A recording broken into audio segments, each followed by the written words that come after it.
So we're back from the 4th of July holiday here in the US.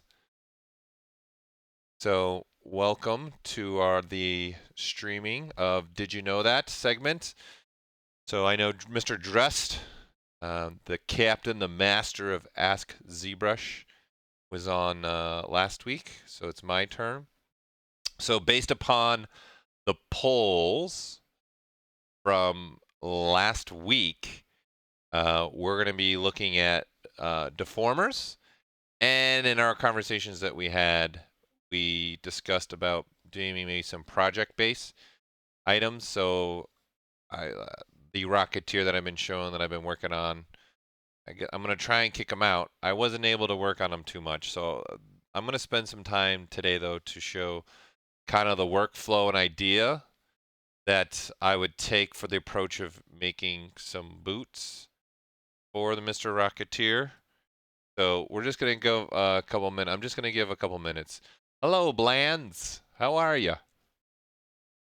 Let me practice my, what do they call this? Like the wave of whatever. Make a Gundam. Boom. Yep. We could do a Gundam for sure at some point here. It's actually one of my popular things that I make, and also when I'm teaching the hard surface in ZBrush, a lot of the students, I'll push them to actually do a Gundam, because the benefit to doing that, actually, since you brought it up, is you could go buy the model, right, and then you physically have the pieces, every little piece, and that really makes it a lot easier for you to create and make what you're wanting to make within the hard surface. So again, I'm going to, here, let's load something so we can make sure that we have everything that we need as far as the stream goes. Okay, so my dog is up and it looks like we're good to go. So I want to start not right with the deformers right away. I want to start getting into creating a boot for my Rocketeer. So here we're gonna quickly have our references. As you can see, it's pretty obvious, pretty easy. Just put Rocketeer boots in, and you're gonna find it. And there are people that have remade these. There's props, right? So it's not too complicated of a boot. It's actually pretty simple. But I want to show maybe a technique that would be fun to do. And I have found using the technique I'm about to show specifically for making things like shoes and boots has become very useful. And I found it because of getting things like, you can see stuff like this at the tip of a boot or a shoe. It's not actually touching the ground. So getting that angle and making sure it's not perfectly flat, because that's also what I see with a lot of people that are starting out sculpting. They'll make that foot like perfectly flat, but that's not our shoes, and that's not how the boots are. The toes are curled up just a little bit in the design here, so you can see that right there in that boot, right? And then here's Sideshow obviously made a Rocketeer, and so you can even see that there. So I want to show a technique that I have found very useful that kind of instantly gives me that capability. Okay, so we're gonna move this out of the way now. Say bye-bye to you, internet. All right, and we're not going to start with the dog, obviously. That makes no sense at all. So let's start with Shadowbox. So this I found very useful. So in Lightbox, in the tool palette, you have now a Shadowbox folder here. So you're going to click on that, and I'm going to load Shadowbox 128. So this is what I have here. And by the way, for those that are using 4R8, we did release a patch. You can see in the top left, mine says 4.8P1. You want to make sure you guys have updated your patch if you have not done so. Okay? So you're definitely going to want to do that. And then it's just an easy update for you to do that. Okay? So moving on here. Has everyone in here have used Shadowbox? Anybody not? Raise your hand. Like me, raise it if you've never used Shadowbox. Hey, there's a hand. Okay, so I'm going to cover this, what I like about this, in a brief description, and then we're going to dive in and using it to kind of create a base mesh. So the idea here for Shadowbox is creating a base mesh, something very simple that we can build upon and build on. Okay, so when you load this, you'll see that there's this grid here that says right, back, bottom, right, and it's got circles, so you can figure out what the center is of each plane. This is actually a texture in the texture map, so you can see what that is, and which means then you can export this, bring this into Photoshop, okay, and do whatever you want. In Lightbox, you can see the PSD is already there, so you can just go to that folder and open this up, and you can see the path right here, okay, where that file is, right? Or you can make this a clone texture, and then you can export it. So I can say clone texture, and then go and say my export, okay? So, hold on, Mr. Kyle Johnstone just walked in. What's happening, Kyle Johnstone? No. We're having an I/O issue, are we? I don't have that open. All right. Kyle says give him 1 second. We'll continue on. You Twitch people are still here. All right. Okay. YouTube is good. Twitch, Facebook. I swear. All right. So, so again, you can use this texture and take it into Photoshop and do what you want. So I'm not going to use the texture. Okay. I'm going to turn it off and just have which looks like 3 planes. Okay. So the first thing to understand is Shadowbox is a feature found within this geometry. Okay. And there's a menu right here, Shadowbox. So you can see the button's on. And it's on because, again, I loaded from the tool menu, I loaded a Shadowbox. So I'm loading one that's already in that mode. So what this is going to give us the capability to do is I can mask, and then you can see I immediately get the geometry in the middle. So when this one plane has this mask, it shoots straight across the whole box, right? If I now introduce a new mask like this, now I only get where the masks actually intersect. So you can see these lines coming across here, right? That's where this mask's top and bottom point is. But see, this mask is taller, so now this is also given a line showing, well, if you want to extend this, you would need to go up to that line up there, and then it'll extend, and you can see the geometry automatically gets made right in the middle of this box. So you can obviously do as many planes as you want. So as far as the 3 planes, and then the benefit is I can make a hole really easily like that, and then there's a hole. So the first thing I like to do when I'm doing Shadowbox is I always turn on transparency and with ghost on. I will always turn these 2 buttons on. Reason being, this gives me the capability I can snap and look straight on. And the other reason why I'm doing that is also my perspective is off. Okay? So that becomes a completely different box, right? I'm not looking straight at it because there's a perspective camera now turned on. So perspective camera. I don't know why I'm doing it. Just go with it. Those who have watched me several times know I do silly, dumb things. So we're hitting the P key for perspective to go in and out. So I'm going to stay out of perspective. Okay? So this is going to allow me, you can see now I can freely see whatever I'm working on, and I'm just working on masking. So I'm just holding the control key and I'm masking whatever I want. And you can see nothing is being created because in any of the other 2 planes, there's no mask to create. So I would need to have masking this way, right, to start creating that, okay, point across. So that way this mask is now intersecting with this mask, right? And I can start doing this and going. So now the thickness, right, is this plane and this plane. So if I now start making this thicker, start doing that, right? Now I could even do something like this. Just make a box and say I want that, and I want that there, and let's also maybe do that, right? So I can get like this if I want to. Get very geometrical, right, with my shapes, however I'd want. Okay, and then again, we can create holes very easily. Okay, so by default, the one that I've loaded has a resolution. So there's a resolution slider here. You can see it's grayed out. So that's set to 128. Okay, so if I turn this off, you see the resolution slider comes available. Okay, so again, I am going here. We'll go from the beginning. So when I open up Lightbox, I'm going to the tool section. I'm going to Shadowbox, and I'm telling it load this tool, and then there you go. So it's already on. It's already good to go. So this is going to be the easiest thing for you. So instead of a texture, I'm going to use images. Okay? So I am going to turn on my floor grid, which you can see the floor grid is matching the Shadowbox size perfectly. And I want to bring images in because I want, as I'm moving around and rotating, I want the images to stay with my model. Okay, so in the draw palette, we have our front, back, up, down, left, right. Okay, so I want to say front, back. I'm going to say map 1, and I'm going to say right here import, and I'm going to load. Here we go. What do we want? Front. So then you can see that pops right into place. Okay.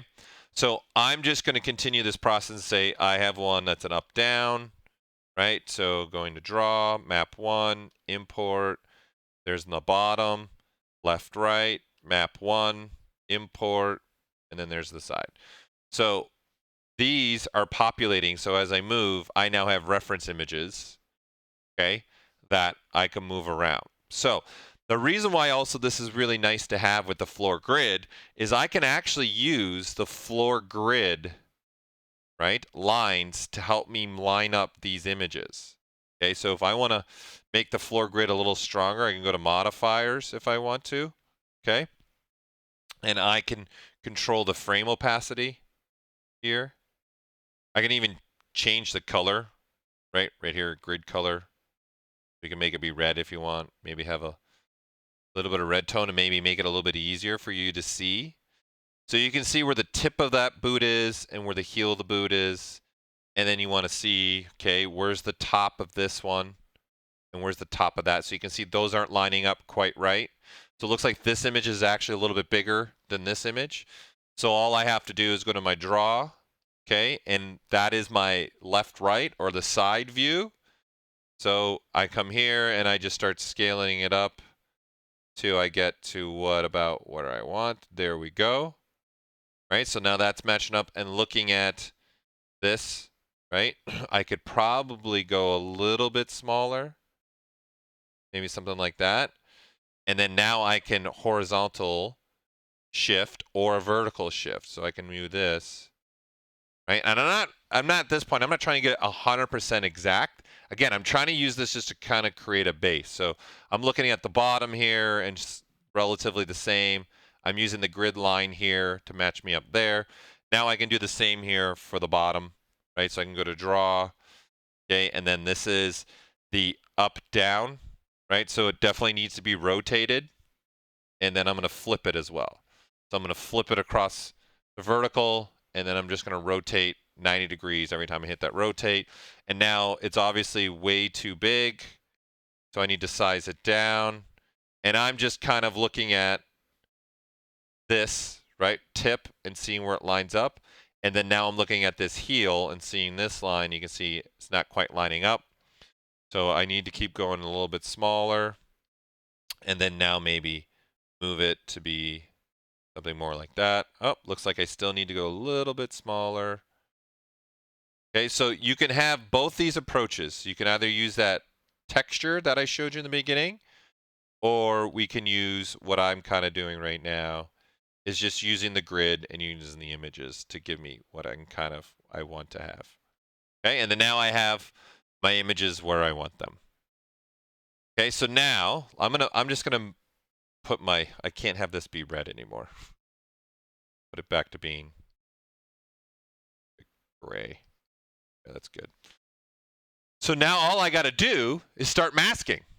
Okay. So I'm going to start coming in here and start going, all right, I want to have a mask of this. So you can see something gets created. It's becoming a little bit difficult to see. So I'm going to go into my draw again here, and I have two sliders right here. Okay. One slider is controlling the image opacity, and one slider is controlling the mesh's opacity. Okay, so if I turn off transparency, can I look? You can see that I can see through the mesh, right? So there is an opacity slider that controls this, right? It's dependent upon, it's hard to see with a white because it's just very transparent. You can see kind of roll off here up on the top. See, it's more gray there. I mean, you can see through it and see it's more gray there now. So that's this slider's controlling. I can make it go literally to line art. So all you see is the outline of the mesh. Okay. And then this other slider is controlling the actual image. Okay. So I'm going to dull it down a little bit, throw my transparency back on. That way I can really see what I'm doing a lot easier. And I'm just pretty much tracing. It's like, trace the numbers. In the world of Bob Ross, there, happy little trees. Right? So I am just going through here and masking out a general shape that I want to have for that boot from that view. Okay, I need from this view now, so I can just go do do do do do do do do do. Right? And I'm just tracing in essence that boot pattern. So here is where we were talking about in the beginning, right? This is really nice. I have now that angle already started for me, and I'm starting to establish a better looking boot that I'm going to need, and then I can fill this in.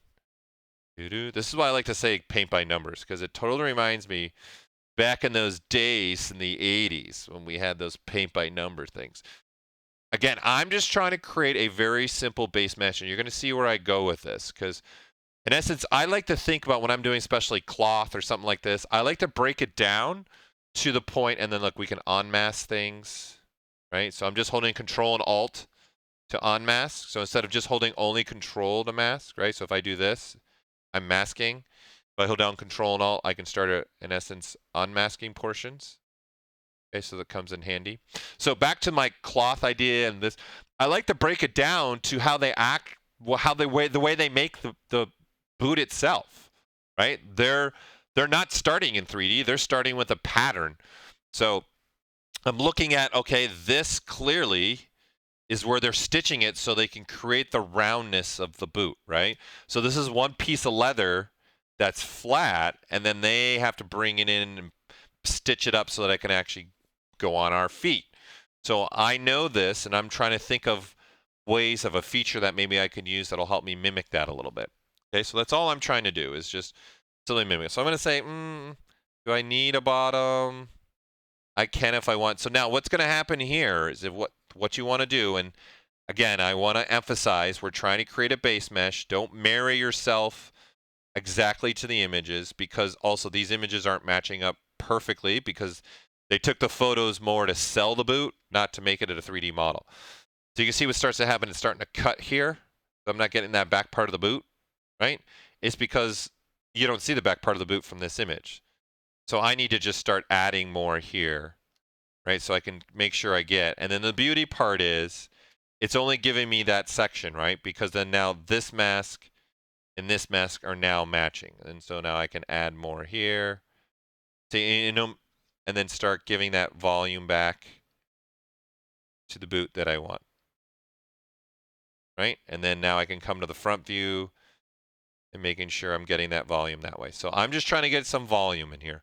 There you go. I've got a nice start of a boot. This is all I care about right now. This is all the point I'm trying to get to. Okay, so what I'm going to do is I'm going to come out of Shadowbox.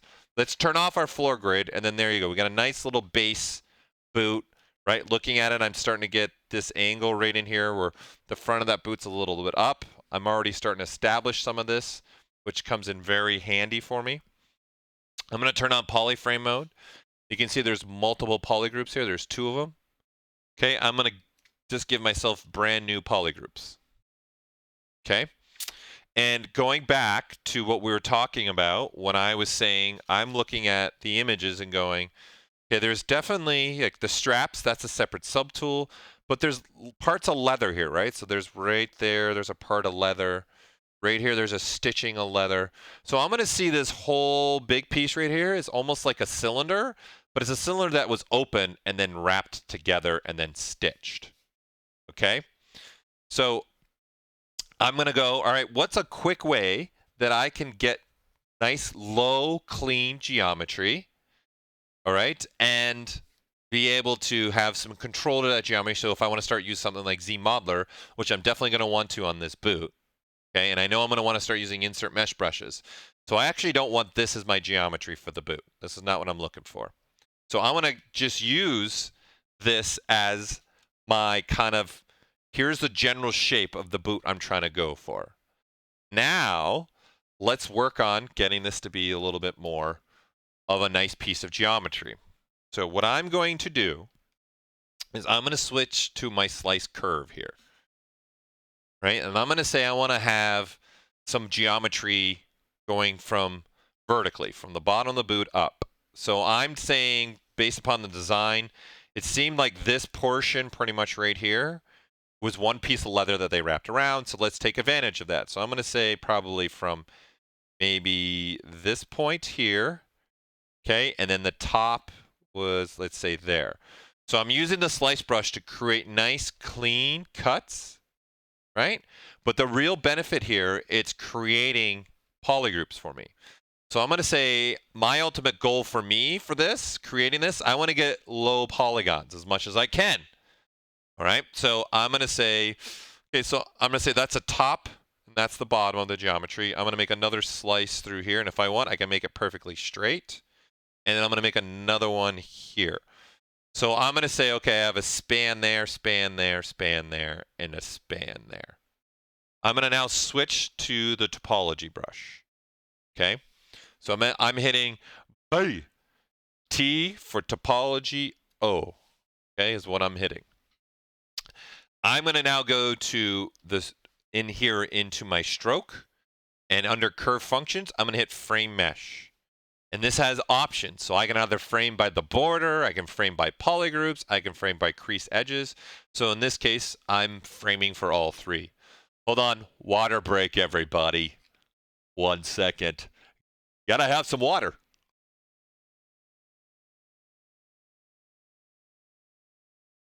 Hey, Doug, good afternoon.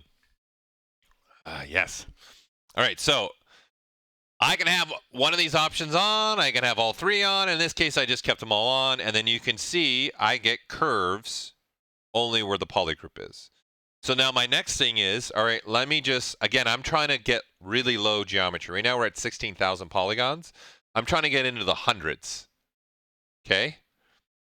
Hey, yeah, this is my off-season hockey beard, by the way. And by the way, my team won the championship this past weekend. Okay? It's the first time in quite a few years the boys and I put it together. We won our men's league / beer league hockey championship and now we got to defend our title. It starts back up again. So I'm just looking now saying, well, this is probably an important point right here for me of the boot.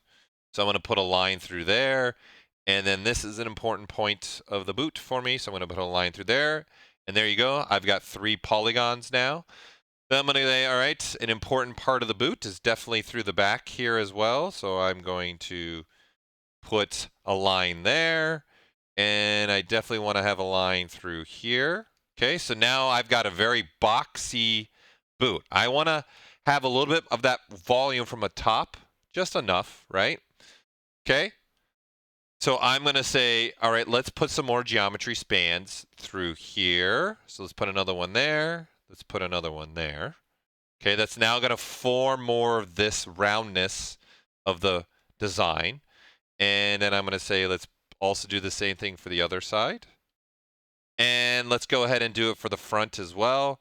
Do I want 1 or 2? Let's just go with 1. I think that's probably going to be enough. I'm trying to keep this as low as I can. And for the time being for the back, I think 1 is enough. And then there you go. So now I've got this piece that I've been making with just, some couple strokes. Okay. And if you guys now just tap on the surface, there's my geometry.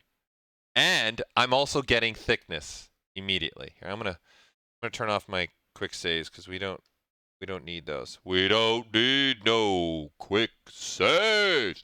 Hey, ZBrush, we don't need no quick saves. Just a little Pink Floyd. Sorry. I probably just got banned from YouTube right now just for that. For not only for that, but for the bad singing. So all I'm doing is I'm tapping anywhere in the geometry with the topology brush. My draw size is controlling that thickness. Okay? So I just say, how thick do I want it? I make it a little bit thicker and I tap, and then there's my geometry. And then now I can go to my subtools, right? And then I can say, all right, let's split it. So I can split by unmasked parts or masked points, right? There you go. Now there's my piece. I'm going to turn my transparency off, and now we're only looking at that piece there. And there you go. I got a quick, simple base. And then now I can turn on my dynamic, see what that looks like smooth. And now because I'm dealing with such low pieces of geometry, I can start changing the shape a little bit more. And because it's low, it's going to change faster. So obviously, this is where I could go, all right, I kind of don't like what's happening in here, so I want to move this whole edge. So I can hold Control and the Alt and do something like that, right? And now that whole thing is unmasked, okay? What's up, Pixel Dread? Okay, so you got to make sure you have your draw size, Doug, is controlling your thickness, right? I like that you recognize it's the wall, too, from when I was doing my horrible Pink Floyd. So I can move things like this now, right, with the gizmo, and I can watch this. And because I'm low polygon, it's a lot easier. I'm not creating little points of interest where it kind of pinches in the geometry. I'm keeping it pretty low. So obviously now we can do other things like use a deformer. Okay, so I can hit this little gear and I can say deformer. And now I've got this deformer that is looking at this point, and I can decide, well, how many do I want this way? That looks good. That way these points are now controlling this portion of the mesh. So I do the same thing, Control and Alt. Okay, you can see all the other white points disappear. So let me do that again. So the white point means turn it on. So this even allows me, if I want to, freely move the mesh anywhere in the world, right? Because it's deforming it, the whole thing. Okay, so I'm holding down Control and Alt. And then you can see it's a white box. That means unmask this portion. Keep this portion unmasked and mask every other point. Okay, how do you activate the gizmo? Pendragon 1951, right up here. So right now I'm in draw mode, so I just switch to move, scale, rotate. It doesn't matter which one you click here because all the move, scale, rotates right within the gizmo. Right, so I was just using the shortcuts, which is W, because it's the closest. Okay, so I can hit any one of these shortcuts. So you can see E, and then R is rotate. It doesn't matter which one. Okay, and then now I can use something like this to start changing the shape. Right, and then say, oh, that's nice, and then maybe change the shape here a little bit more. There, that's the shape I'm trying to go for the boot.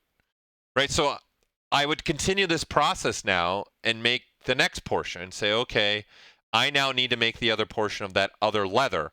And that other leather comes through, right? There's a sole to the boot here at the bottom that all the leather gets curled into and then sewn down. So I only need to worry about now making topology, and say, okay, this is going to do something like that. Right? And then I just continue this process and break the boot down in more to the sense of how many pieces of leather was actually made to construct the boot. So again, I really try to dissect it to people making clothing or anything. Like if you look at my shirt, right, there's a seam right here, there's a seam right here. So obviously the sleeve also has a seam underneath. So really, this is just a flat piece that they're putting together. So I would break it down like that and think in that sense. This is one piece of article of the clothing that they cut out of a flat fabric, and then this is another one, and so forth and so on, right? So something else that I want to show to this, and then we're going to get more into deformers as well, okay, is the capability to, I'm playing around with ideas. So in my book that I wrote like 4 years ago, I showed how you could use Z-spheres to create laces. So now that we got all these other features, though, I wanted to experiment with something else. I wanted to try using, well, instead of that, what if I used an insert mesh brush and then use the ZModeler to go with that? So forth and so on. Like that, Doug. Doug, I wasn't even going there, but we'll take it. Doug is, look at his chat, he's saying, because I'm saying so forth and so on. So he's using so as just. I like it. I like it. I like it. All right. So we can do something else. So I made a brush here that I'm calling the boot lace. Okay. Here, I'm going to I'm going to duplicate this, and I'll show you what this mesh looks like. So I'm going to go here to my geometry, modify. I'm going to say mesh from brush, and then here's what I made. Okay, so I'm experimenting with this and trying to say I'm going to try and do this with my Rocketeer. So in a lot of cases, because this is a personal project, it's not something I have a definitive timeline. Hey, this is due in a week. I tend in my personal projects to experiment a little bit and see if I can come up with different ideas and different workflow. Well, I'm just looking at the voting for the topic for next. Did you know that? And advanced materials is just crushing it right now. 20 votes, 71% of the voting. So yeah, in the bottom, right, is voting for the next topic for Did You Know That? So, and as we discussed in the last meeting, I'm going to be sprinkling a little bit of my Rocketeer and the topic. Okay, so this is just something I'm experimenting with and going, what if I turn this to an insert mesh brush? Okay, my mind went this avenue and said, okay, I have now a nice base to a boot, and let's say I want to put laces going up and down the boot here. So let's even say this is not the boot that I'm making for Rocketeer. Let's just say, all right, I'm going to insert maybe an edge there, right? And then I'm going to Q mesh and just start deleting this, right? Because there's a tongue in most cases going up a boot, right? So I have that tongue space going up, and then I can see what that looks like rounded. Okay, clear. I need to crease this edge here. So I'm just going to crease this up. So if you want, I can do this, do that. And so see now it'll be a little bit more of a round, and you can crease like this. So it'll be faster for me to come here and just say crease by polygroups. And then there you go.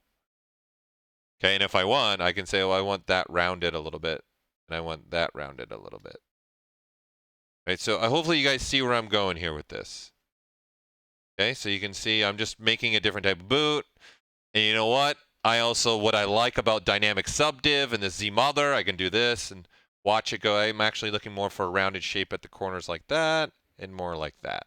So now this is my new piece of leather that I'm making.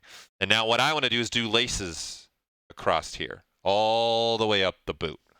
Okay? I'm just taking another swig. I'm looking at the question. Dr. Pixels.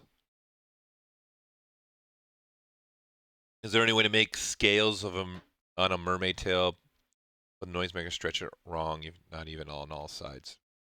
Yes, there's definitely a way to do it. A noisemaker would work, but you would want to use UVs to do that. Remind me when we get close to the end here, and we'll see if I can throw something together to give you that idea. Okay, so getting back to this, all right? So my thought process went, what if I tried, and this again, I'm experimenting. So I made this insert mesh brush. In the brush palette, the depth was set at 100. So what that means is when I drew it out, I would get that, right? I don't want the depth to be set at 100. I want this to be sitting on the surface.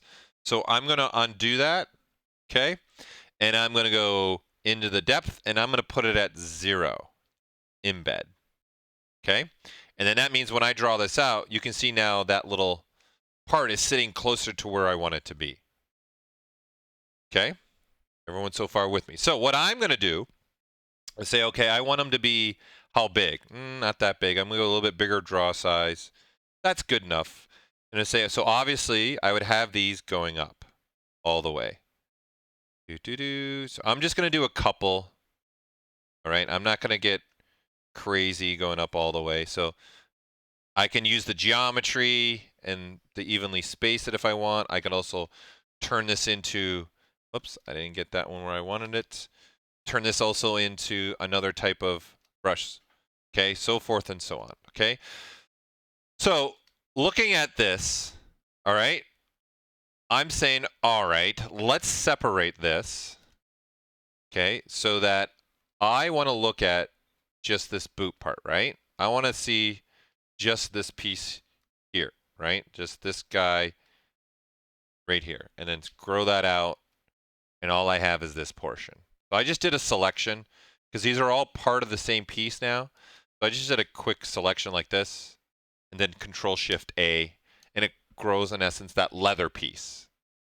And then see it right now, the other portion is hidden. There's the pieces that are hidden. Okay, everyone with me? Now, I wouldn't do array going all the way up. Okay, to make it faster, guys, honestly, to make it faster, and there's a reason why I'm doing it individually, but to make it faster, you're better off turning on curve mode, right? And then now you can just draw right up, and then ZBrush is going to populate it and copy them, right? So now there's too many of them. So that's why you have this control, this step in. You can say every other, right? Make one. Right, so see now there's a gap there. I'm going to say, still too many repeating. So then you just find the right number here.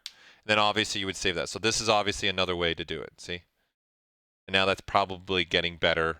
And then if I start making them bigger, right, then you're getting what I've been doing right there. That would probably be the easier way to do it. Okay, so I'm just selecting these out and I'm going to split hidden. So now I've got this leather piece. Okay, we can call it leather piece. All right, and then whatever, this is my lace. Okay, so what I've done here is I've made openings. Here, I'm going to turn off dynamic subdiv for this. And I'm going to go down to display properties and turn on double. And you can see there's openings everywhere. Right, because the laces need to go up, and then they go under, and why one's going above, the other one's going underneath, right? And then that comes up. I love that my hands are over here, like you guys can see this right now. Woohoo! Okay, so obviously I want laces where one goes under, one goes above, right? And then now the one that was over now becomes the above one, the one that was over now becomes the below one, so forth and so on. Okay, the process.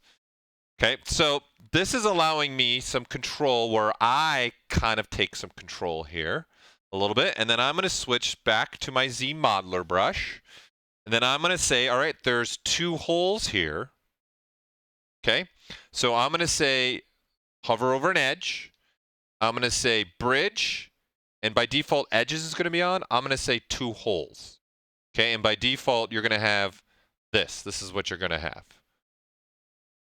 Okay, so I'm going to say from this point to this point, it's an over. And you can see I can control my spans that I want.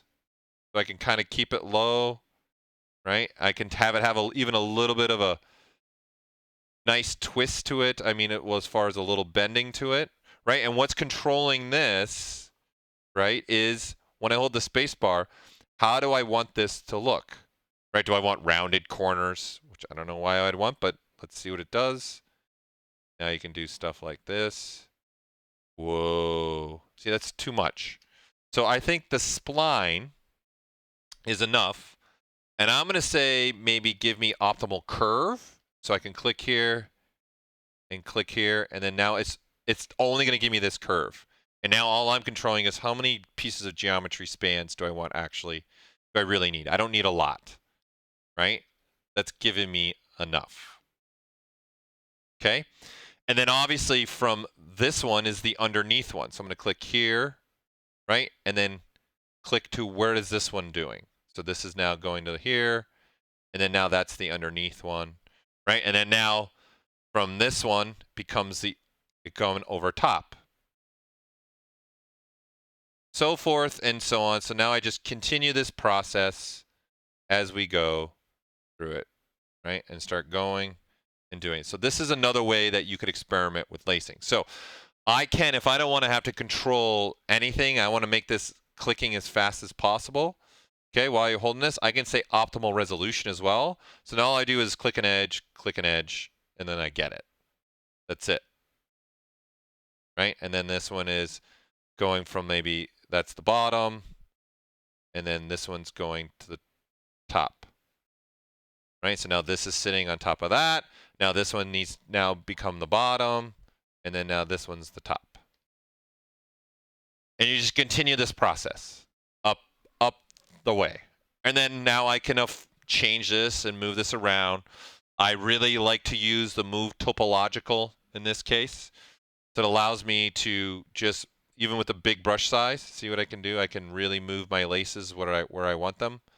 And it's really only moving, no matter how big I go. If I go this big, right? You see, it's really starting to have a little bit of control, a little bit to just the section that I'm trying to have. Then, of course, when I smooth this out, this is what you start to get. Okay, so it's just another way that I'm experimenting and seeing, you know, what is a good way for me to see. So me doing this, what I don't like, there's too much geometry through here, right? So if I was doing this, I would probably not do optimal geometry. So we go backwards. Okay, looking then back at our ZModeler.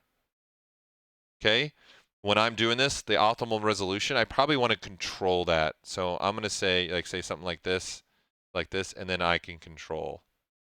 Say, that's enough. I just need the general idea of a lace. That's plenty of geometry. Okay, so, and then you can say minimal resolution. Let's see what that does. And now I can just click and, well, it's very minimal.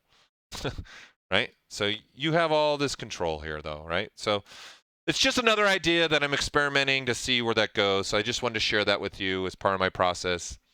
Okay. So moving on to deformers.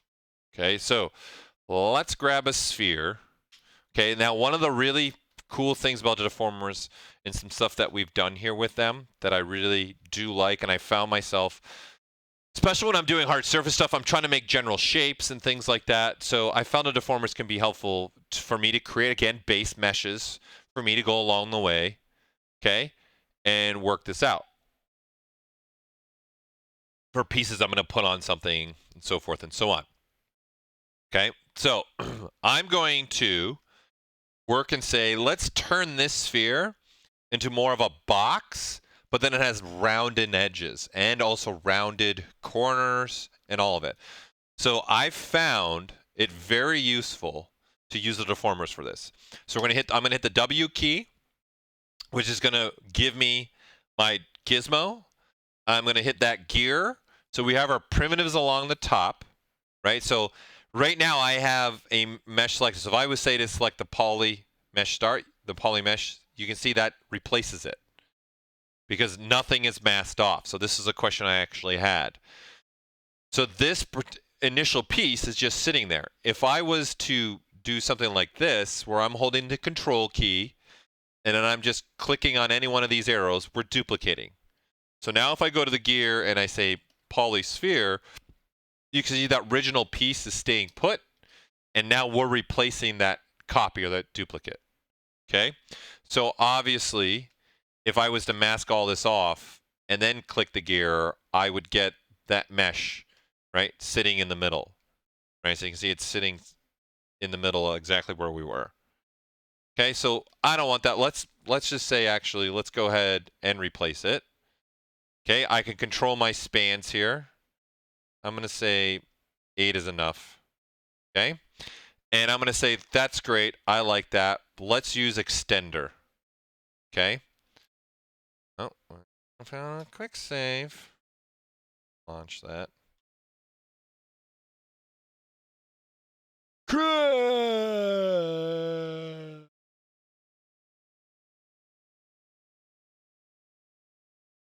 Start that over. Happens. It happens. Okay, we're going to load my recovery tool. In fact, I'm going to go with project because I don't want to have to fix all my background document. I'm a big fan of just starting with anything like this. That's fine. And again, let's go ahead and go to my gear. We're going to replace it with the poly mesh here. I'm going to say that looks good. Okay. And I want to use an extender. Okay. So now what we have is we have all these cones. So what you want to look at is, as you scroll over, they're going to tell you the cones, what they do right down there below. So you can see there's a size. That's just extender, size, extender, extender, and size. So obviously all these gray cones is just a size controller, right? So it controls the size, whatever we want, okay? So we can do whatever we want here with the sizes. And then the extenders is extending. But you also now have a yellow cone, which is applying creasing. You have this white cone, which is an inflate. And then you have these cones over here. So these are about axis points. So this is, one mode is parallel, okay? And the other mode is mirroring, okay? And then you have your white cone, which is controlling your resolution. You're going to see where that comes in handy. So let's turn on our poly frame so we can see what's happening.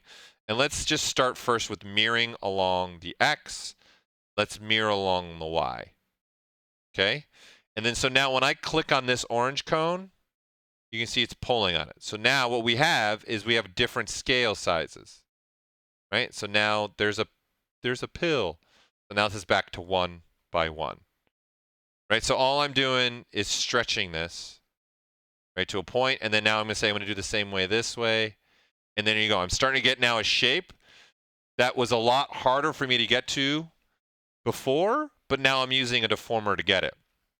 And you can see I am applying creasing right now. So this yellow cone is set to 1, right? So if I set it to 0, these don't get creased. Again, I turn it up. All these new points here get creased. That's an important thing for me for this particular design. So I'm going to say, yeah, keep my creasing on. Then you have an inflate, so I can inflate out. Maybe inflate in a little bit. Let's say, yep. Give it a little inflation there. Now I got something like this. Okay, and I'm going to say, I like that. That's pretty good. I'm like where we're going with this. Okay, so I'm going to say gear. I'm going to accept it. Okay, it's now accepted. I've accepted that. I can turn on my dynamic subdiv by clicking the D, and I can see what that's going to look like. So this is what it looks like smoothed up. Right? So this is what we're starting to make here. So I'm going to say, let's try another deformer. Okay, I'm going to click the gear, and let's do multi-slice. So I found this very useful. Okay, so I now have this blue dot in the middle. Okay, I've got a yellow cone up here, which is for creasing. And then again, I have my axis points, which is really a width and a resolution, right? So I can say I want some width here and give me some resolution. So let's say, let's make them a little bit bigger here and make them a little bit wider. That looks good, right about there. Go with a resolution of 6, okay? And let's go with a resolution of 6 this way. There, and let's change what this is looking like. Maybe there, that looks good. So I'm just creating a pattern in here, right, that I'm looking to do. I'm going to say that looks good. So I'm using the slicing to slice multiple slices. And the beauty, of course, is we can move this, and I can have this offset, and I can go in any other direction. So that's what this blue dot is doing. Right? It's allowing me to say, where do I want those slices to take place? And I can move that blue dot along any one of the axes, right? And then the yellow, do I want creasing or not to have creasing on all the slice that's happening? I'm going to say, let's put some creasing on that. That's what I'm looking for, right? What does it look like smoothed out? I can see what that looks like. Okay, it's giving me what I want. I'm going to say, okay, I'm pretty happy with that. Let's go and say, I'm going to accept that. So let's switch to our ZModeler brush. And this purple group here, I'm going to hold down my space bar, and I'm going to say inset. I'm going to say polygroup all. I'm going to say every single polygon. Okay? So now I'm just going to do this. I'm going to tap the Alt key just so we can really see a different polygrouping that's happening there. Right, so what I'm doing is I'm getting it on both sides automatically, and I'm only having to do one face. And ZBrush is taking care of all the other faces for me. Okay, so I want to now hold the space bar. I'm going to Q mesh. I'm going to say polygroup all and push this in. And now I got something like that. And I know it's happening on the other side as well. So this is what we're starting to make, is something like this.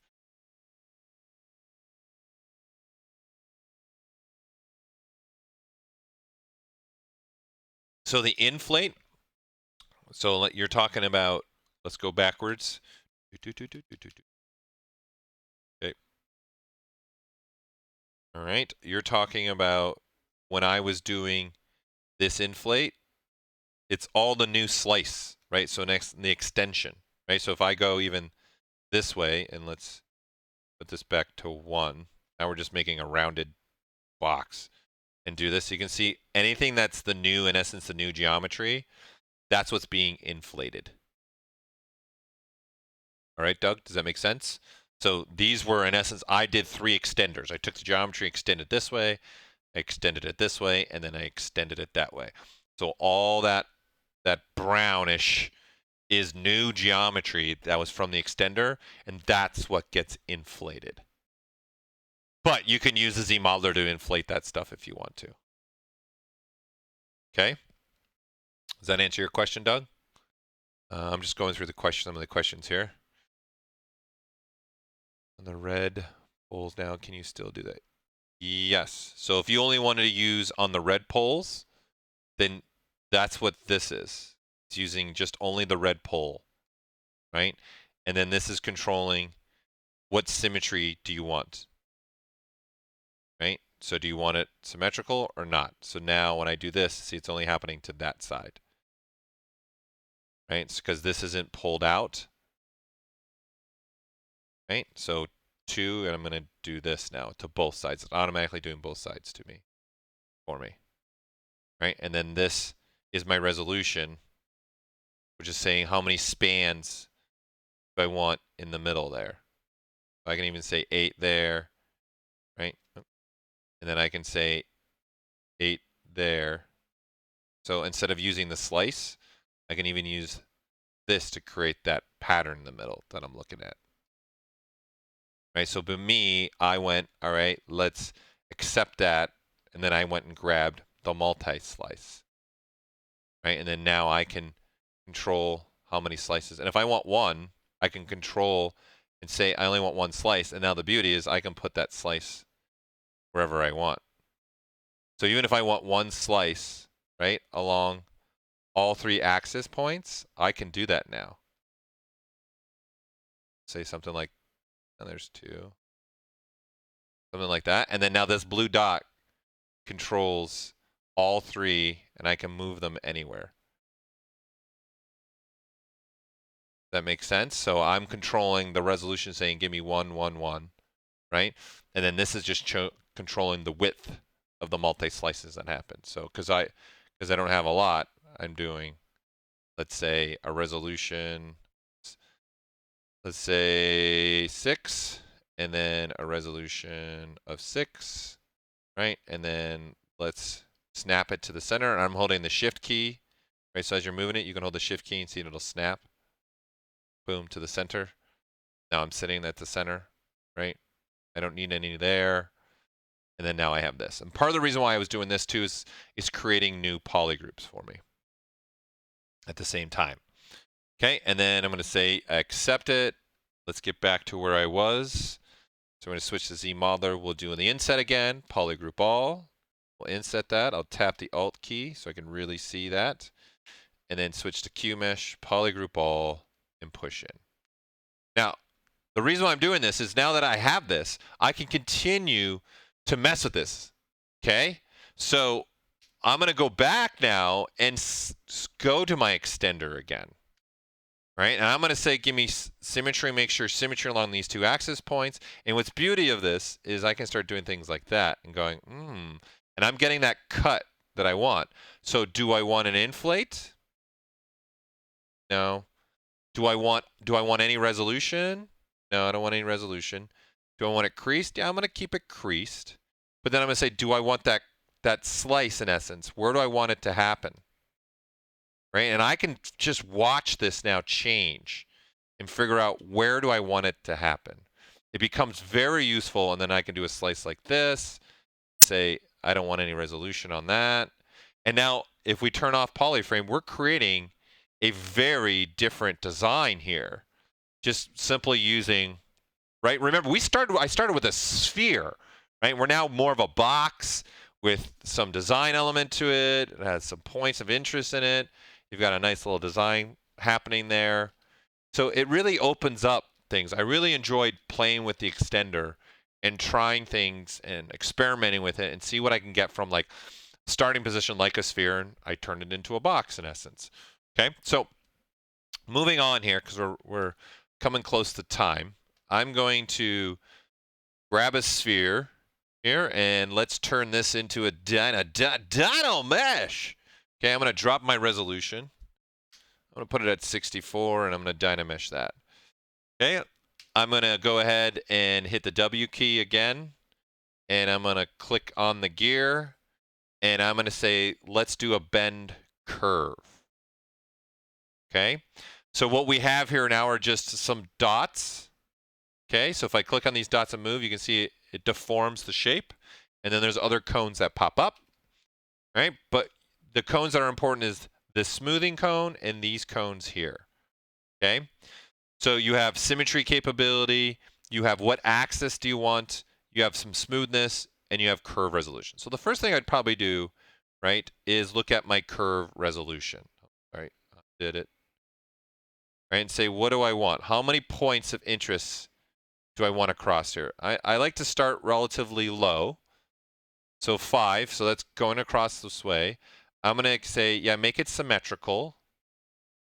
Okay, and then now I can start pulling on these and really start to have my own kind of shape now to form to this.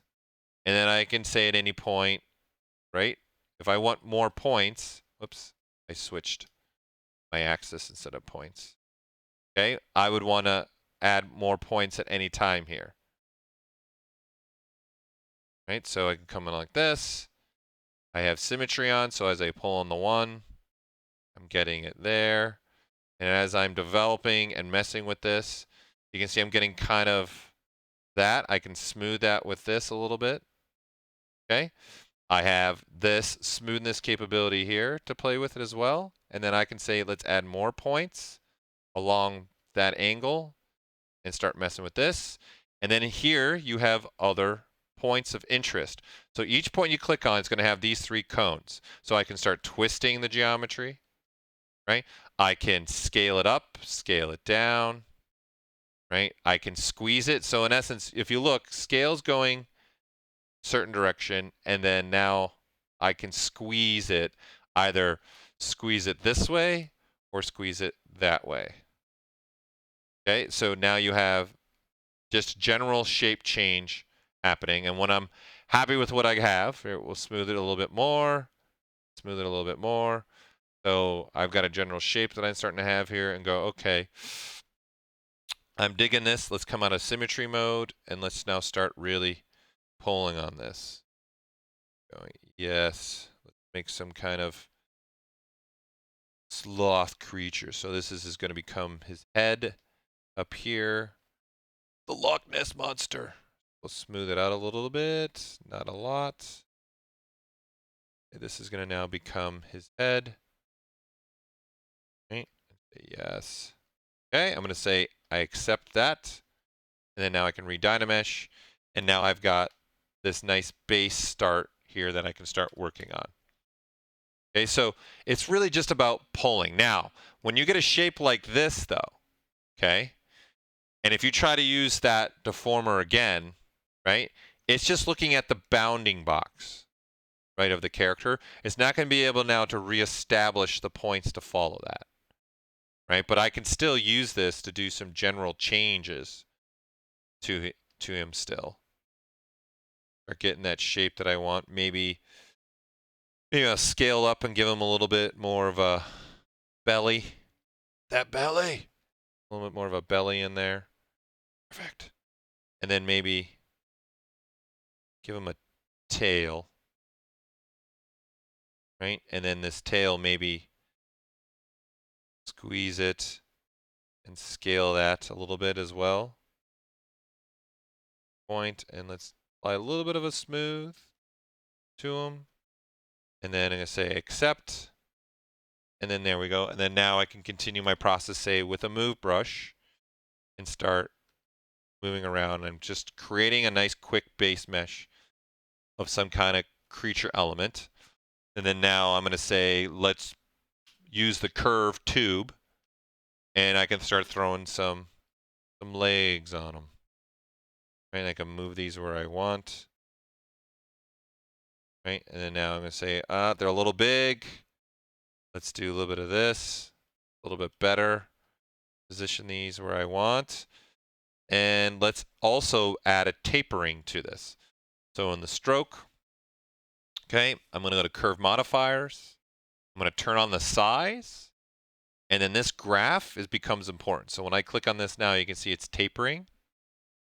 I want maybe more the other way, or I want to play with this.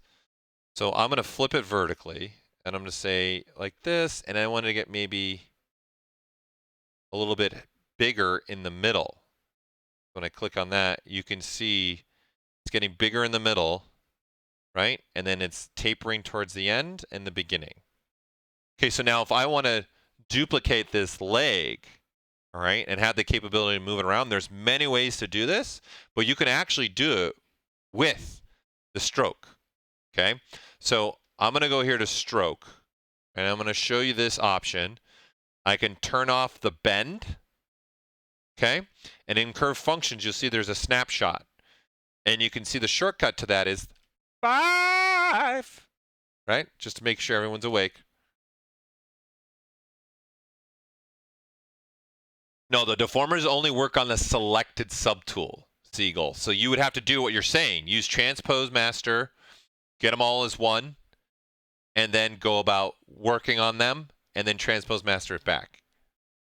That's what I would do. Okay, so now that I have this, again, I hit 5, and then now I can move this, right? And then now I have that one, hit the 5 key, and then now I can move one across. So now because bend is not on, I'm not bending it. Okay, so now I just need to rotate this. So I'm going to move this to here. Let's rotate it more like this. That, right? And then now I can just say, even this copying. So there's multiple ways for me to do this. To say creature. And then now, of course, if I Dynamesh, this will all weld together for me so I can sculpt across, right? If I need to delete that curve that's being left behind, okay, that's an easy thing to do. I just go to the stroke and hit delete, and that curve is gone. Then now I can continue developing this creature that I'm trying to make. So let's go to my primitives. I'm going to grab a sphere, and then maybe I'm going to just, that's too big. So I'm going to make my draw size a lot smaller and say, yeah, something like that.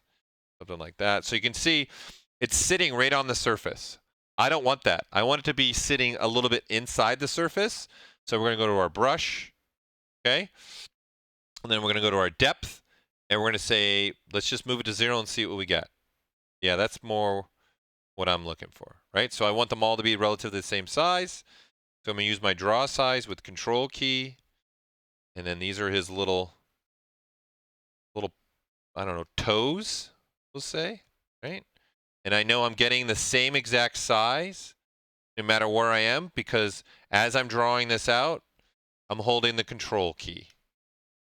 Okay, and I'm just giving him some little toes in there, and then redynamesh it, and now it's all welded together. Yeah, making some little dude. Right, maybe now let's give him some crazy ears. So I might want to use the curve tri-fill, the curve quad fill. Doesn't really matter. Now I can do something like this. Yes, crazy ear. Right, and then I can manipulate this. And you can see it's coming off. So when I do this and pull on them, see it's coming apart. In essence, it's being pulled right off the surface. So I'm going to go to stroke, and I'm going to turn on lock start and lock end, because I'm dealing with a brush that has curve mode on.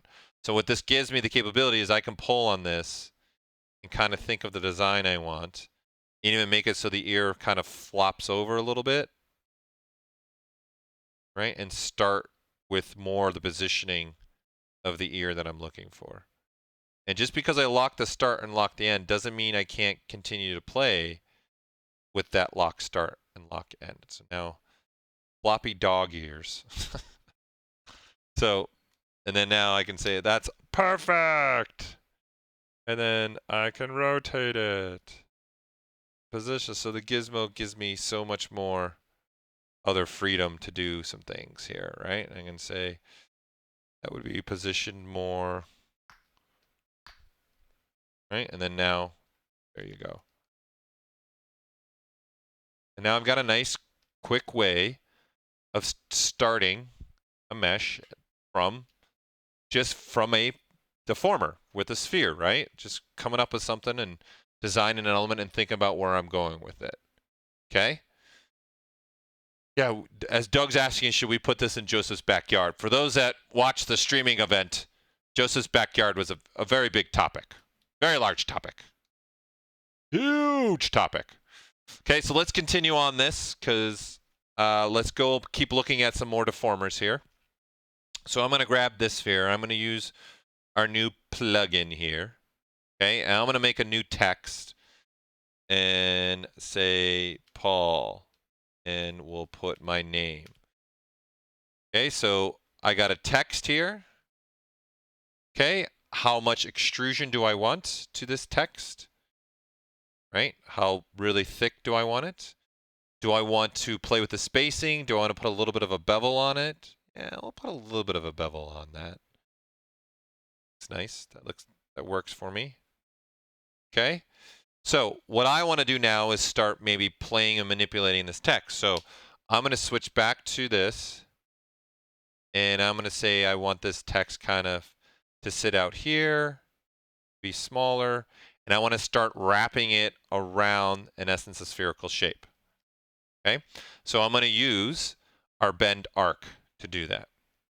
So you're going to have sets of cones here. You're going to have 3 cones. You're going to have a green, an orange, and a white. Green and orange and a white, and green and orange and white. So this is, in essence, the 3 axes that you could bend around, right? So if I pull on this green, it's bending this way, right? So I want to bend this way, right? No, I want to bend this way, right? What way am I looking to bend, have this shape, right? Conform to what I'm trying to do. Perfect, beautiful. And you can snap to any axis points that you want. You can see there's 3 degrees in there. So when I'm pulling on any one of these greens, okay, you can see there's points there in the middle. And see if I'm moving the cone around, you can see the 2 points of information there in the middle is changing.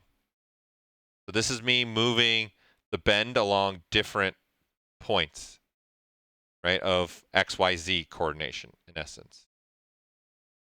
Right, so here I'll move this out so you can see what's starting to happen a little bit better. And then we'll go back into the bend. Okay, so I'm telling it to bend not this axis, but along this axis. Right, if you hold the shift key, see I can snap it. It's 180 degrees and 90 degrees. Right, and then this white cone allows me to, in essence, make that wrap expand, the width of it expand a little bit more. Right, so I can switch this to, we can switch to transparency. I can say let's put it right here. Let's go back to the bend arc, and then now let's keep working on this and having that fit right where I want it to be. Say right around in there. And then now my name is wrapping around, right, this sphere. Okay, and at any point in time, I can say, let's continue playing with the bend arc. Say, do I want it to actually be 180 degrees around? I'm going to say 90 degrees, yes. But maybe only go 145 degrees around. It's the Daily Planet, Superman. Okay, so this green one is, in essence, controlling your wrapping, but you have 2 axes, right? So I'm going either this direction of axis point, or I can start pulling up, and now it's going the other way, right? And then your orange is a twist and your white is in essence a radius control. So obviously I can have this turn either directions if I want to. So obviously if you start doing it with all three, you're going to get some kind of crazy thing happening like that, right? So I'm bending it multiple directions now. So I see you guys don't hear me now? You can't hear me now. Nothing changed here. You still have my audio? No? Let me make sure you guys have my audio.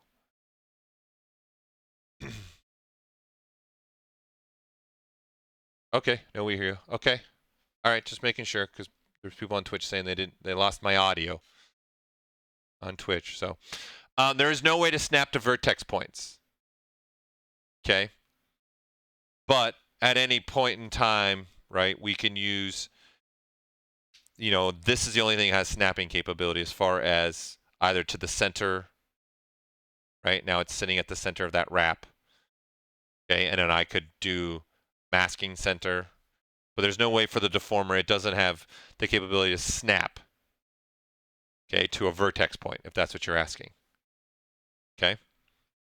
So I found that useful to do things like this, making letters and using that bend arc to do things, right, like that.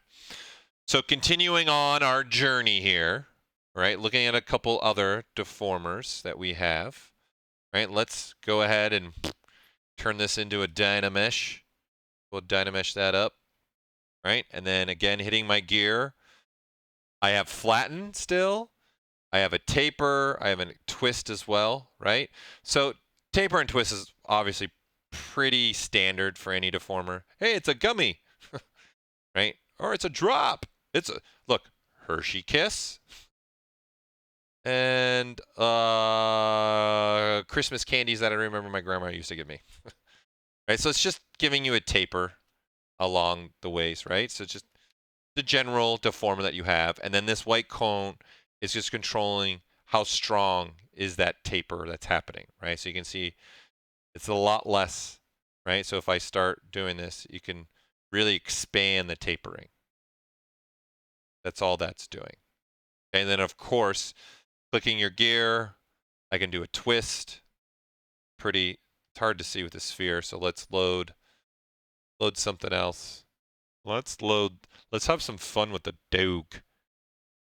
Right, so it's just pretty much a twist. Right, so I'm hitting the W key, I'm gearing it up and hitting a twist. Right, and now you can twist the dog in the direction that you want, twist them this way. So all you're doing is just grabbing the cones and making a twist. So, but what I liked, what I found very useful for me, okay, was let's turn this into some kind of cube. Let's make it a simple cube like this. So I'm just making a cube that has 6 sides. Okay. The other way I could have done this, everybody, instead of using this initialize state, I could have gone in the gear, right? And because it's not masked off, I could have selected polycube. And then I could have used these cones to say, okay, that's what I'm looking for, or something like that. Right? And then I can hit the W key. I never shared this yet to go back and forth. I'm going to say, this is what I'm looking for. So I'm going to say, yeah, that's what I want, that poly mesh. Okay? And I want to start doing some other elements to this and some other things to here. So I'm going to say, all right, let's go ahead and crease this all off.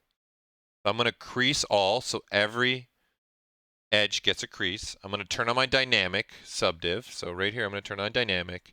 I'm going to up my smoothing to something like 4, and I'm going to drop my crease level to 2. So what that does is give me something more like that. So I kind of have more of a rounded cube.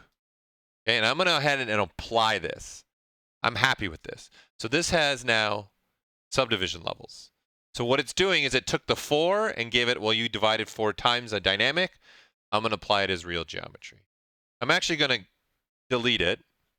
So all I have left is just one subdivision level at the highest level.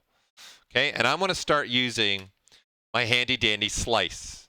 Okay, I found this workflow useful for me when I did some things. It was interesting, and I found a lot of results for me for this. So I can slice, right? This will give me an oval shape, and then now I've got a slice, right? I'm going to say, you know what? Let's divide up even one more and give myself even more geometry for the slicing. So you're getting it on both sides because the slice is camera dependent. So it's just looking at the mesh and going straight through making a slice. ZBrush can see that there's a backside, so it's applying the same slice. So if you guys don't want, say, the backside, so if I'm slicing like this and I don't want it on the back end, I gotta hide that back end, okay? Or if I mask it like this and I do the slice, whoops, and I do my slice, right? You can see it gets a slice, but no polygroup. Ah, that's a feature. So you can actually use slicing and add edge looping, but not change the polygrouping. So that comes in handy, trust me. All right, so what I want to do instead is say, I don't want any slicing even to happen on the backside. So when you guys are holding down Control-Shift and you're drawing this out, you don't have to hold Control-Shift anymore. So you can see my hand is not on the keyboard anymore, but I can still have my slice. The Control-Shift is just an engaging saying what brush to use. And now that I've started drawing this brush out, as long as my pen, the pen, does not come off, I don't know why I'm doing the P thing today, but go with it, off the Cintiq or your tablet, you're still going to have the slice brush, okay? This enables me to do like a spacebar move now, and I can do what I want. But what this also enables me is, watch this. I tap the Control key, it switches to my selection. So I didn't actually have to physically go change the brush. I can hold the Alt key, and bingo, I've now hidden that back side. So without me having going up here and switching the brushes, I'm just doing it with shortcuts. So again, I'm holding down Control-Shift. I'm drawing out what I want. If I tap the Control key, I get the selection. Tap the Control key, I'm back to the slice. Okay? So I can now make a circle slice. Great. But I don't know if that circle is perfect. Right? You can see I can adjust and have an oval shape if I want. Right? I want to kind of make sure I have a perfect circle. So when I'm holding down that Control-Shift, right now I currently have the slice circle selected. Okay? I'm going to go click on this, and I'm going to say right here, center is on. I'm also going to turn square on. Right? So the square is telling ZBrush that the circle has to be fit within a square. Water break. So obviously that means I can only make circles now. Right? So let's say I do something like this, and I say, I like that circle. I want to put another one here. Okay? So I can do that. Boom, there you go. And I say, I want to put another one here. Boom, there I go. I can even rotate and say, let's put another one, boom, right where I want it to be. Okay? So I can use relativity, in essence, to control where I want some of these slices to happen. Okay, so all I'm doing is making a circle, right? And I'm saying, yep, I want another one down here the same size.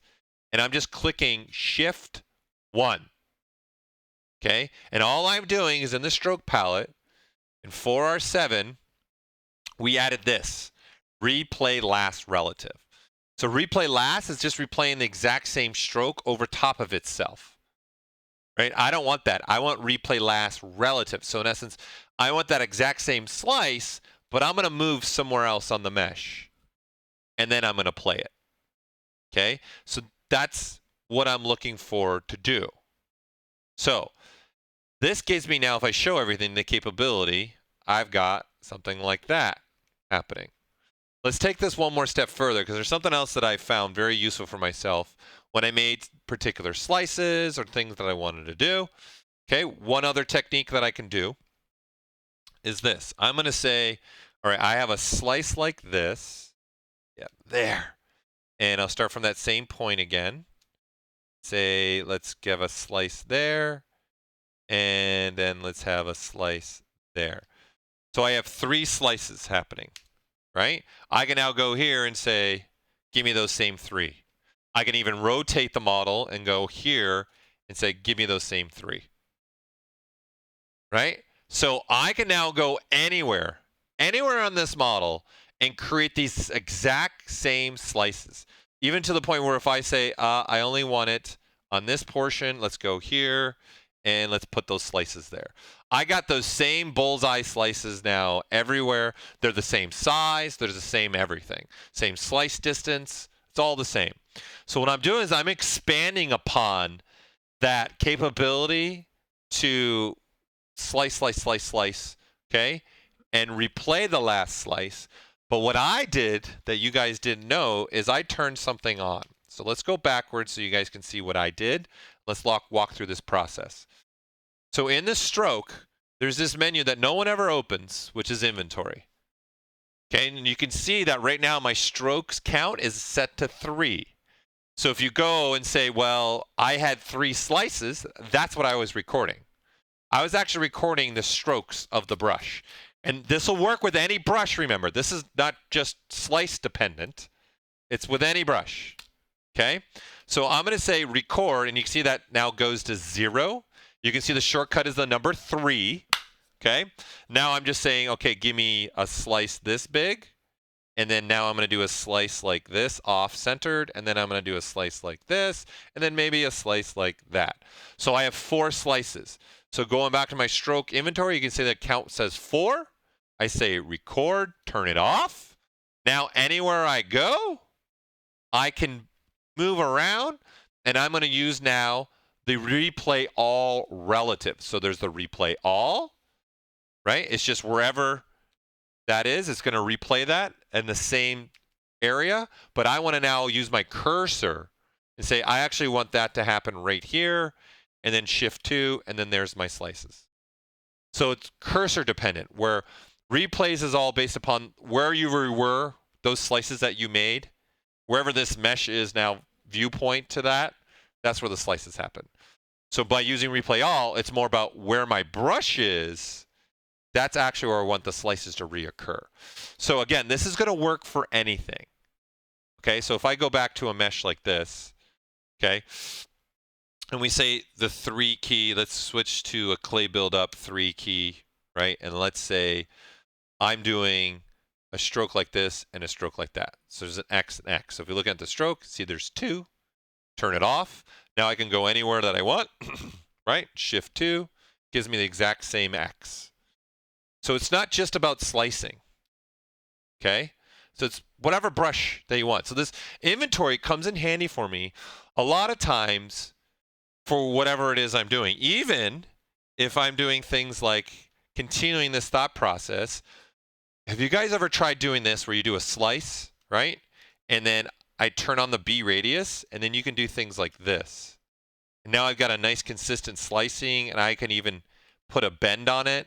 And now I'm getting, in essence, scribe line, so I can start saying from here to here now, I want one. And all that distance is the same, right? So if I'm looking at this, this is what I'm getting, right? So I'm getting that same width, and look at that width based upon. Being based upon the brush size, right? Which is what's controlling that. Okay, so I'm telling ZBrush, the B radius, to use also width slicing. Okay, so I'm just holding down the shortcut Control and Space bar. Okay, and then I'm going to the brush, okay, in essence, and going down here to the clip brush modifier. So I need to adjust my ears. When you got big ears, you got to adjust the headphones every now and then.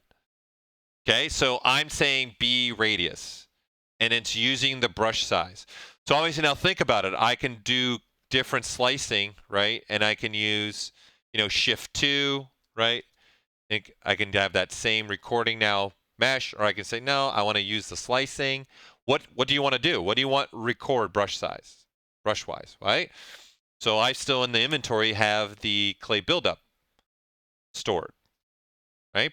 So you start thinking about this process, and I can even start doing things like this. Watch this with the trim curve, right? If I hold the Alt key, I can actually cut away surface based upon my brush size. So if I go with a bigger brush, okay, and then hold the Alt key, I can do cuts like that. And now I'm getting portions of mesh like this. Right, so it's all about getting some quick access here. So I'm Captain Tangent for those that don't know. So I've completely gone tangent from Deformers, but we're going around. So let's go back to what I really wanted to get to with this and what I found useful for the flatten. So I would do a slicing capability. So I would do a slice circle. As an example, I'm not going to turn B radius on. However, let's turn it on, because what you're doing here is getting that. So you're getting the double circle. And you can see the red part is trying to stay within the brush size.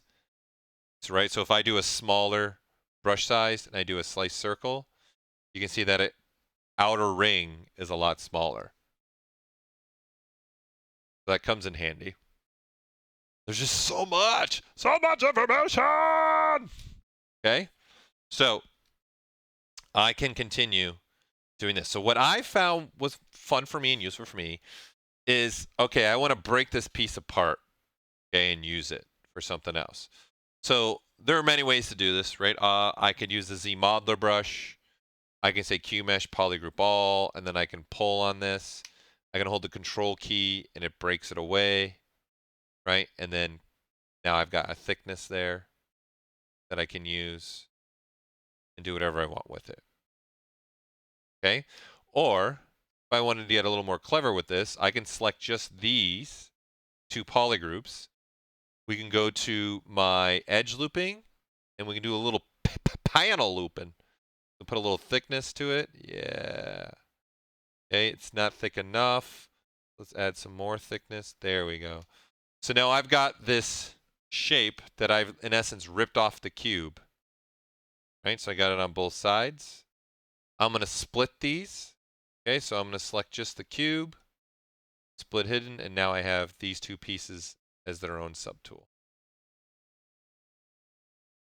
Okay, and what I found to be pretty useful for me for trying to change the form and shape, especially if I'm trying to stay round and maybe have a flat, different type of angle, is using this flatten.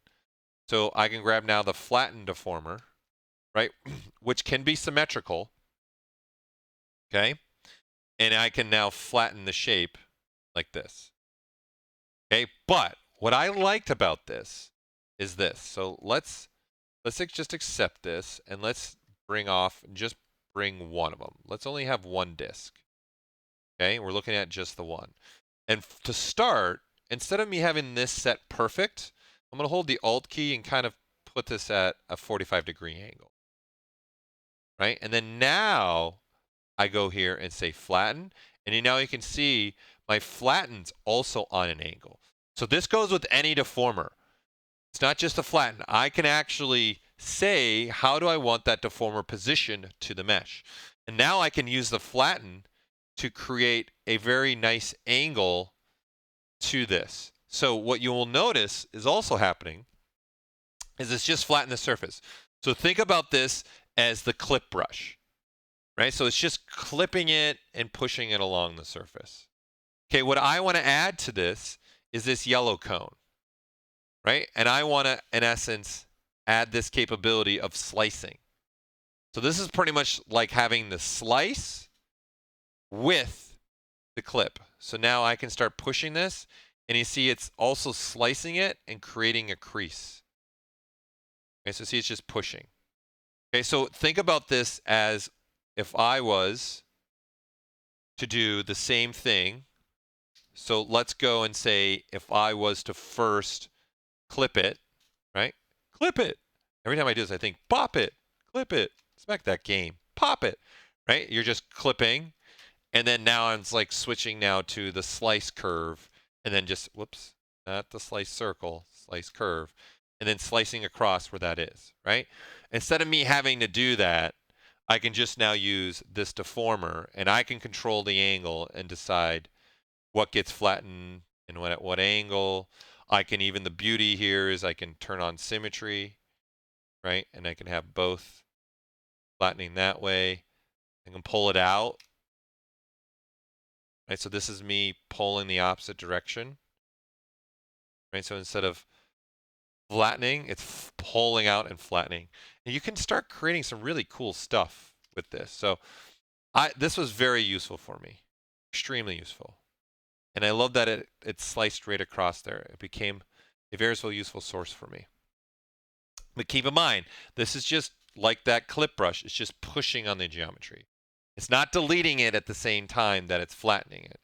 It's just pushing it and then slicing it at the same time if you want. So we'll go again. We'll go with a basic shape here again, just so we can really make sure we're understanding this. Let's, again, rotate it a little bit. We will flatten it, then start moving along. And you can see, just flatten it, but having that slicing capability built into this, you can see the difference. It's not clean. Turn this off. See, it's not a clean cut.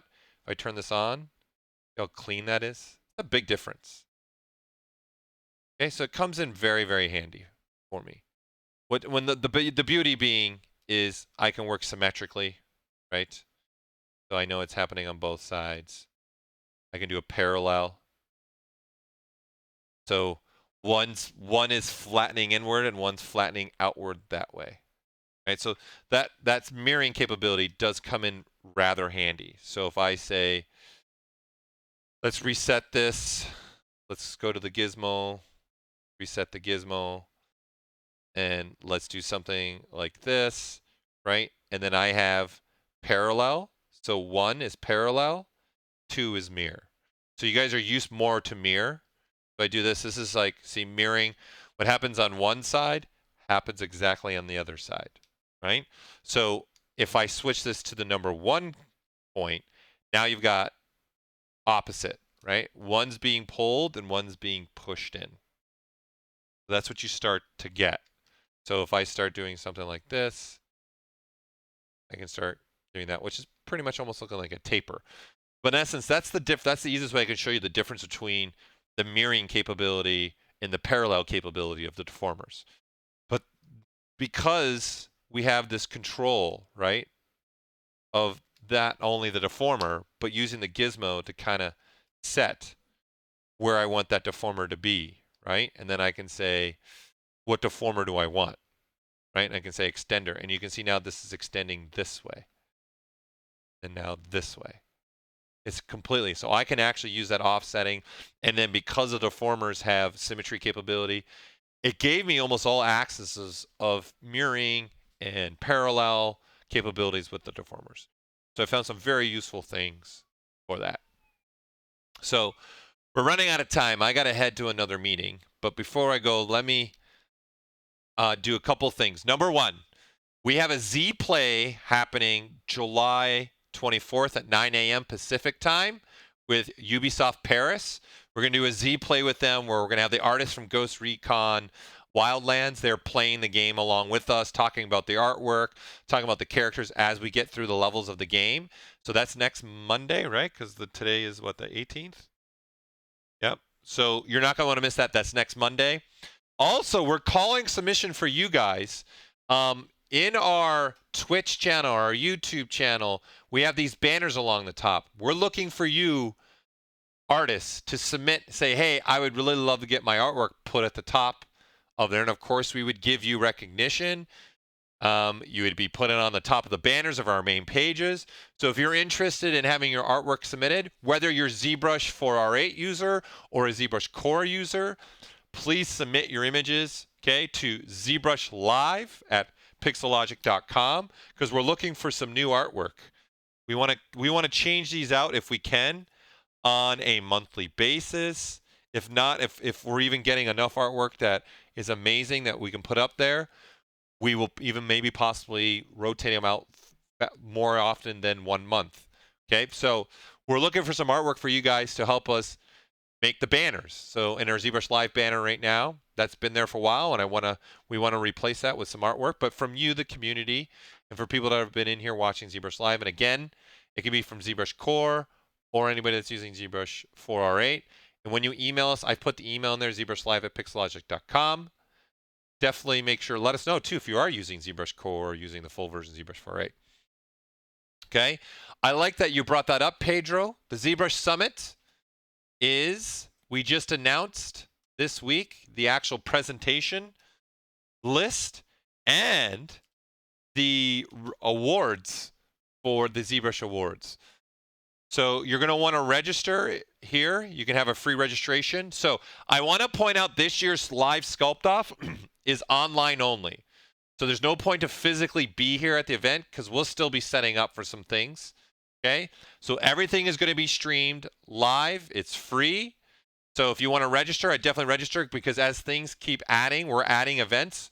So right now we just recently added in the events, the actual list of presenters. So guys, we got another amazing lineup. We got the creator of the Damon Standard Brush, Damien Calder, coming. We've got Funko. We've got Aaron Sims Company coming. We have the guys at Guerrilla Games coming for Horizon Zero Dawn.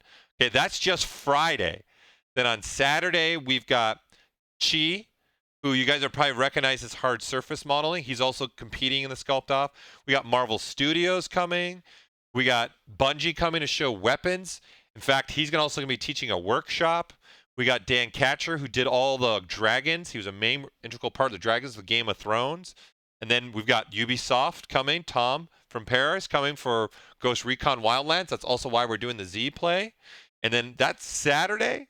Plus, at the end of Saturday, we have our award ceremony, okay? And we also are going to do a party for those that are physically here, which last year I think we had almost 150, 200 people at the party. It was a lot of fun. We all got to mingle and talk to each other. Then Sunday, you got XM Studios, who does collectibles. Daniel Bell, who's won the last 2 years of the ZBrush 3D Print of the World Award.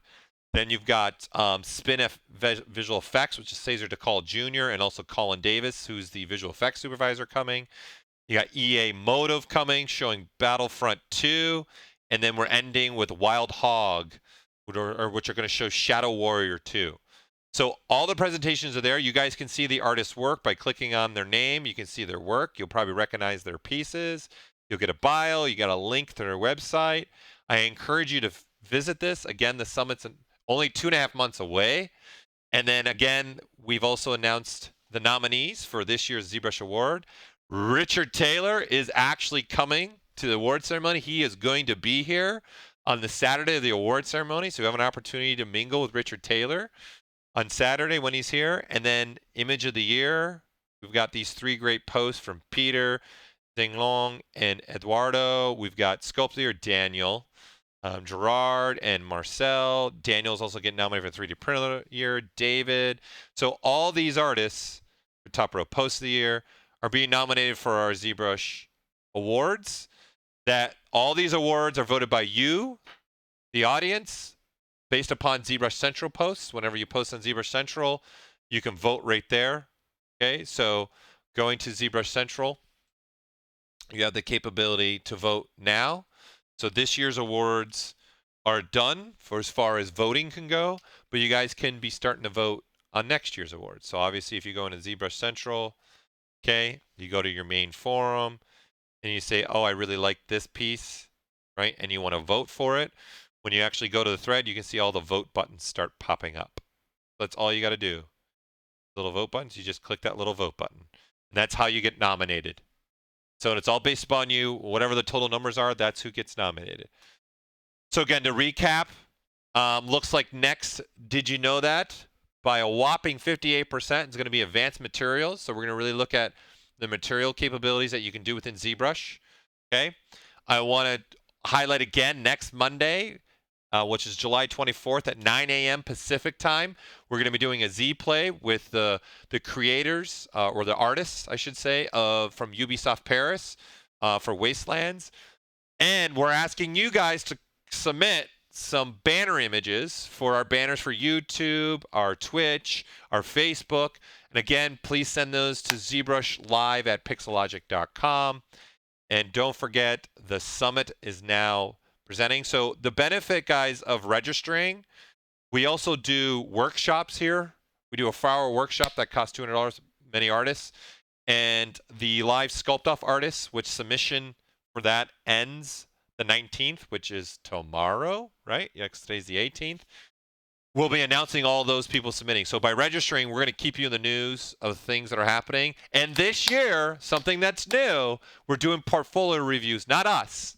Our presenters that have time, they're going to sit and look at all you, for those that want to get a job at Guerrilla Games, those guys are sitting for I think an hour, if I remember. we're going to create a schedule where you'll be able to go in and come and sit with them. So it's going to be time blocked. We can't just go crazy. So there's only a certain number of slots. So by registering, when we're launching all that stuff, where you can come and purchase the workshops, or you want to do portfolio review and you want to get in the system in there, the easiest thing is to do is register. And that way, when we announce that, we'll send that out in an email to all the registered people.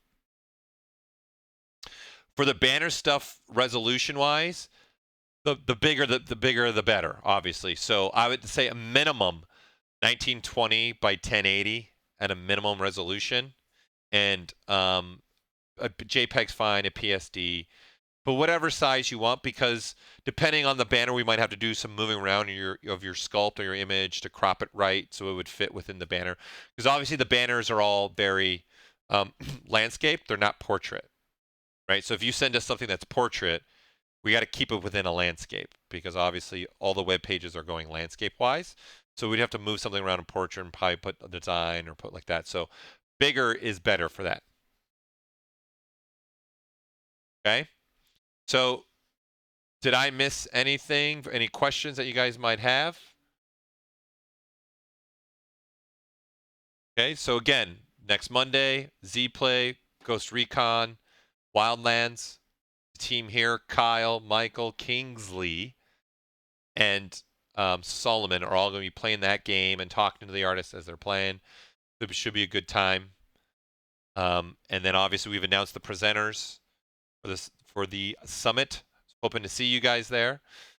If there's nothing else I missed, Kingsley, Kyle, or any other Pixologic employee that's in here, did I miss anything that we want to bring up? Oh, the mermaid thing.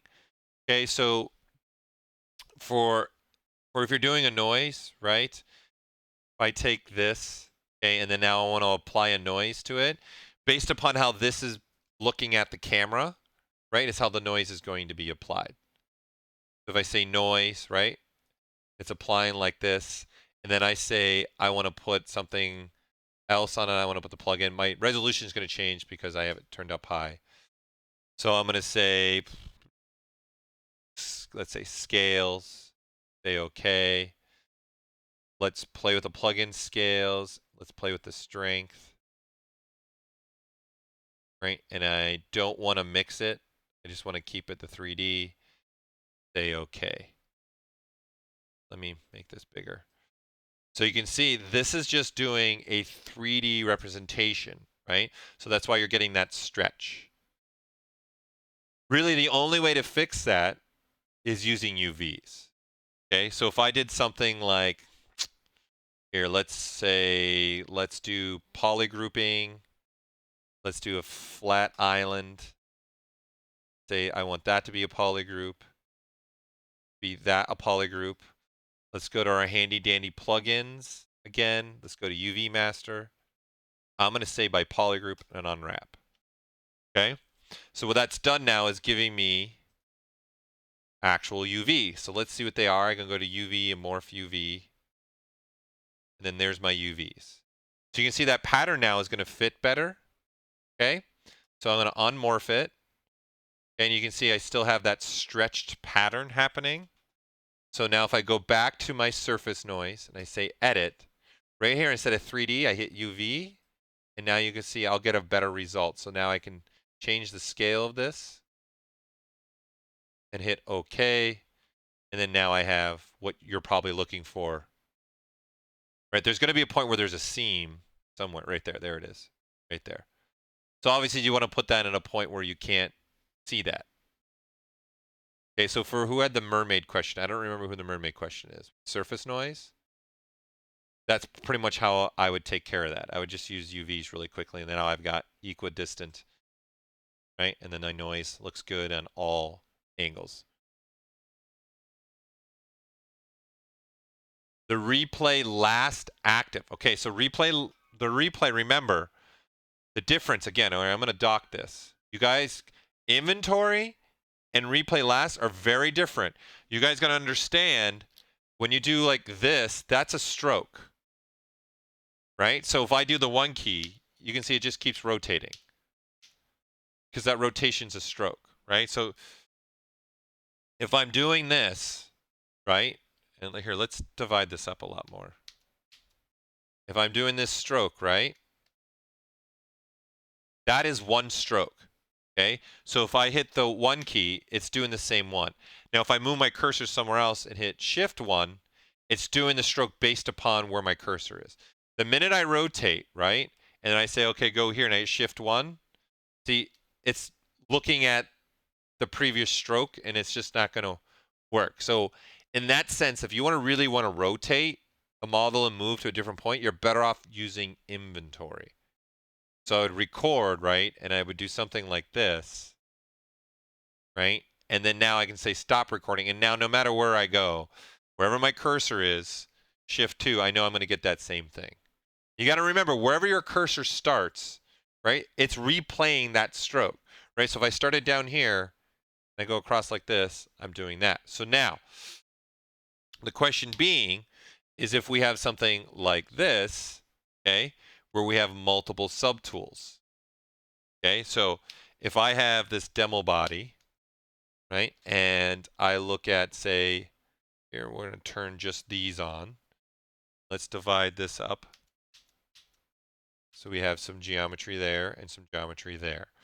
Okay, so if I say, all right, let's use a stroke and let's use inventory. So let's record, and I say I do a stroke like that. Okay? You got to remember, the vertex points down here is where I'm starting on the body. Okay? So if I end recording and I go to this, right? If I'm starting down here and I hit the Shift 2, you're going to get the same stroke. Okay? So you can say replay all, and you're getting that same stroke. So if that's what you're looking for subtools, I would be using the inventory. Because replay last, it's more looking at the selected subtool. The inventory is just, in essence, storing brush strokes.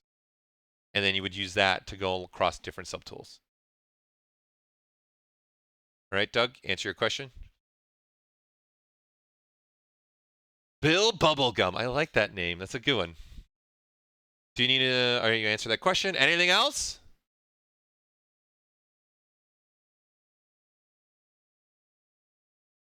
Good to go. So thanks again for tuning in. Did you know that? So again, next Tuesday is not me. It's Mr. Joseph Dress, the master of Ask ZBrush. So he'll be there on the Tuesday, and I'll be the following Tuesday. It looks like we have material wins. Let's hope I can get my boot done of the Rocketeer so I can show you that finished piece.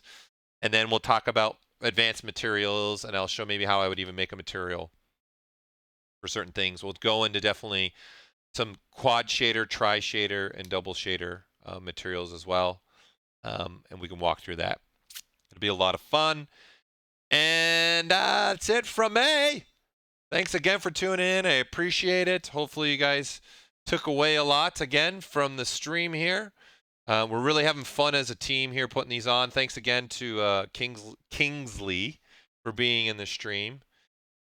So I appreciate that, Mr. Kingsley Wong. And then Mr. Kyle Johnstone was in here as well. So prep for 3D prints. Seagull, it all comes down to the voting. So that one was actually in third place. VDMs overtook that one. We'll see. So I'll keep prep for 3D print, VDMs, and Gizmo 3D. And obviously we're going to replace advanced materials with something else, and we'll see what the voting takes. I'm hoping to show anyways, I'm planning on printing my Rocketeer. That's the only reason why I'm doing him.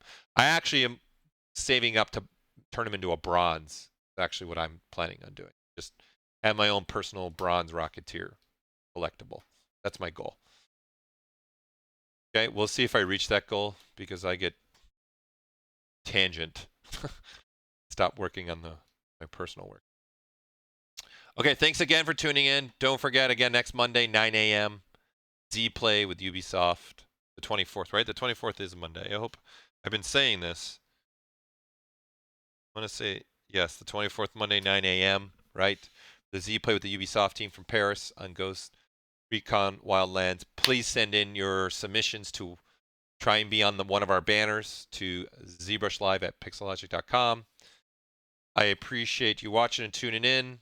With that said, bam!